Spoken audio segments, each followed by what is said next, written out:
Bugungi kunda mamlakatimizda amalga oshirilayotgan keng ko'lamli islohotlar, bunyodkorlik ishlari hamda ulkan o'zgarishlar aholining farovon hayotini ta'minlashda muhim omil bo'lyapti. Islohotlar samarasini yurtimizda yashayotgan har bir inson, har bir oila o'z hayotida his etyapti. Sirasini aytganda, odamlar bugunidan rozi bo'lib, ertangi kuniga maqsadlar ila qadam tashlashiga xizmat qilmoqda. Nishon tumanida ommaviy axborot vositalari xodimlari uchun o'tkazilgan press turda ham bu kabi amaliy ishlarga e'tibor qaratildi. Tashkil etilgan press turda dastavval tumanning Ko'ksoy mahallasidagi yoshlar uchun ajratilgan yer maydonda bo'lindi. Ma'lumot o'rnida shuni qayd etish o'rinliki, ushbu 70 gektarlik yer maydoni bir mahalla bir mahsulot tamoyil doirasida 100 nafar yoshlarga bo'lib berilgan bo'lib, rejaga muvofiq yer yong'oq yetishtirish maqsad qilingan. Shu kuni tuman hokimi boshchiligida nuroniylar, qishloq xo'jaligi sohasi mutaxassislari hamda yoshlar mahsulotni ekish oldidan kelgusida yuqori hosil olish, buning uchun albatta vaqtida suv va mineral o'g'itlarni berib borish lozimligini qayd etishdi. Shunday qilib, zamonaviy qishloq xo'jaligi texnikasi orqali ekin ekish ishlari boshlab yuborildi. Yer yong'oqdan 50 sotuvdan kamida 33 million 40 million so'mgacha daromad olishadi. Xarajatidan tashqari. Keyin yer yong'oqni olib bo'lgandan keyin, yer yong'oqni yetishtirib bo'lgandan keyin kechki piyoz yetishtirishadi. Kechki piyozdan ham kamida 60 million 70 million so'mgacha daromad olishadi. Jami 1 yillik daromadlari 100 million 120 million so'mgacha yetadi. Oilasiga olib kiradi. Hozirgi kunda xorijiy migratsiyadan qaytib kelgan 13 nafar yoshlarimiz shu yerda bandligi ta'minlandi. 1 gektar maydonidan bir 5 tonnagacha hosil olishimiz ko'zlab turibmiz. Oldindan dehqonchilik qilib kelaman. 4-5 yildan u yer ekib kelaman Iroqda. Mahalladan yoshlar yetakchisi tomonidan shu yerni menga tavsiya qilindi. Shu yerni oldim. Bir unumli foydalanishga harakat qilamiz.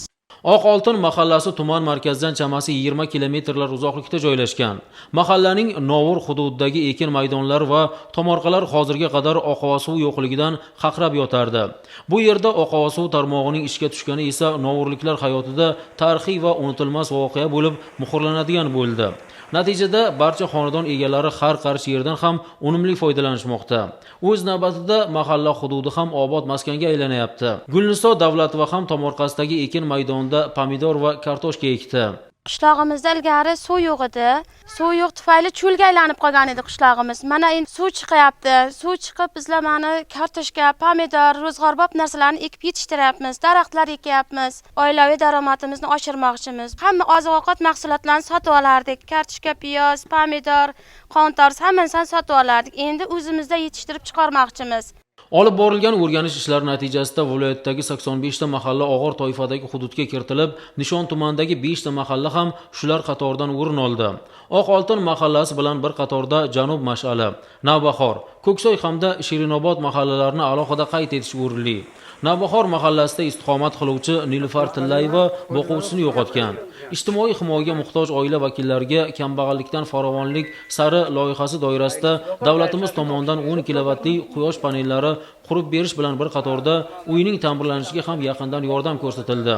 Qolaversa, bir bosh qoramol hamda 10 ta tovuq berildi. Oldingi ahvolim nochor edi. O'zim qurbim yetmaychidi. Oilamizga ozroq bo'lsa ham daromad bo'ladi. Mana 3 ta farzandim bor. Mana shuncha narsa qilib berdilar, 3 farzandim bilan men qila olmasdim. Ona bola sigir berdilar, sut beradi. Bunday yordamlarni kutmagandim. Tumanda so'nggi yillarda bunyodkorlik ishlarining amalga oshirilayotgani hududning yanada ko'rkam qiyofa kasb etishini ta'minlamoqda. 1 kilometrlik markaziy ko'chalarning asfaltlashtirilgani ham shular jumlasidan sanaladi. Tuman markazida 10 ta ko'p qavatli zamonaviy turar joy binolarining qurib bitkazilayotganini ham alohida qayd etish o'rinli. Jumladan Nishon tumani hududiga kirib kelishda markaziy ko'chalar asfaltlashtirilib, yo'l yoqalarida zamonaviy turdagi 10 ta 5 qavatli 2 podyezddan iborat bo'lgan ko'p qavatli uylar qurilmoqda. Bu kabi yaratilayotgan barcha imkoniyatlar inson qadri uchun, xalq farovonligi uchun xizmat qiladi. Mubolag'asiz Nishondagi bu kabi amaliy ishlar albatta odamlarning farovon hayot kechirishi hamda yaxshi yashashda muhim omil bo'lib xizmat qiladi.